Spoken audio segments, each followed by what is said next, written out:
Climate change is an issue determining our destiny as mankind. It will determine the well-being of all of us, the German chancellor, Angela Merkel, has told the world nations gathered at a climate summit. The delegates heard a series of strong political messages on Wednesday, urging them to use the final 2 days of the summit to complete important work on putting the landmark 2015 Paris deal into action. Without this, the world faces a devastating 3°C or more of global warming. The UN Secretary-General, Antonio Guterres, told the conference in Bonn of his visit to the Caribbean after this year's hurricanes. The catastrophic damage of climate change is upon us, and when the front line is devastated, the whole army is lost, he said, railing against the $825 billion invested in fossil fuels in 2016. We must stop making bets on an unsustainable future. The French president, Emmanuel Macron, who has been among the most vocal critics of Donald Trump's decision to pull the US out of the Paris deal, got the loudest applause when he committed France and European partners to filling the funding gap for the UN's climate science panel, left by the US withdrawal. They will not miss a single euro, he said.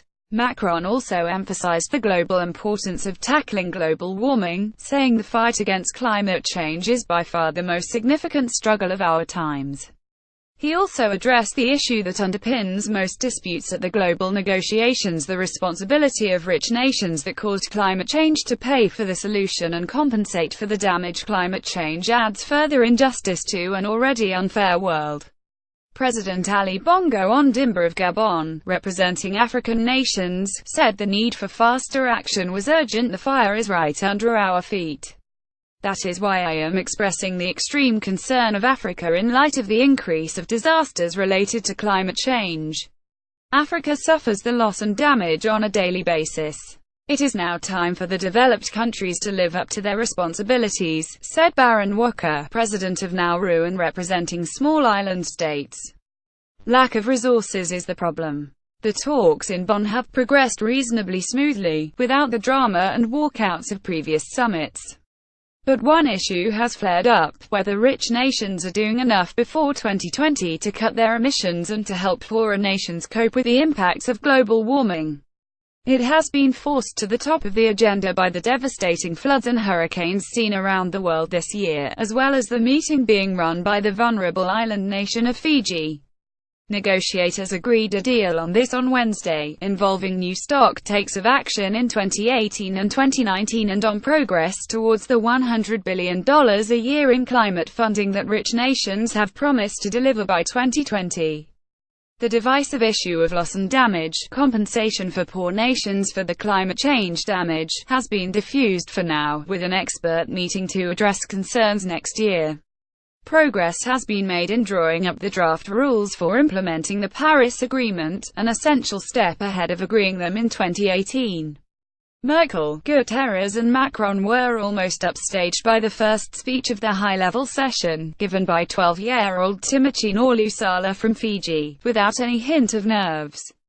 Referring to the impact of Cyclone Winston in 2016, he said, "My home, my school, sources of food, money, water, were totally destroyed. My once beautiful village, which I called home, is a barren waste. Climate change is real, not a dream." Frank Bainimarama, Fiji's Prime Minister and President of the summit, said, "We are not simply negotiating words on a page, but we are representing all our people and the places they call home." Merkel, who as an environment minister chaired the first climate summit 23 years ago, has been under pressure this week to phase out Germany's large coal-fired power stations, which are likely to bust Germany's climate targets. "We still use a lot of coal, particularly lignite," she said, acknowledging the issue is controversial, but she said jobs had to be taken into account too. She added that progress was expected in the next few days as she settles the terms of a new governing coalition with the Green and Liberal parties. However, Professor John Schellnhuber, at the Potsdam Institute for Climate Impact Research in Germany, and who has advised both Merkel and the Pope, said the 20,000 German jobs in coal would be lost to mechanization in any case, and were a small number compared to the 600,000 created in the wider economy each year. Macron set out unusual detail for a head of state in his speech, saying France would close all its coal power plants by 2021 and would ban all new exploration for fossil fuel in its territories.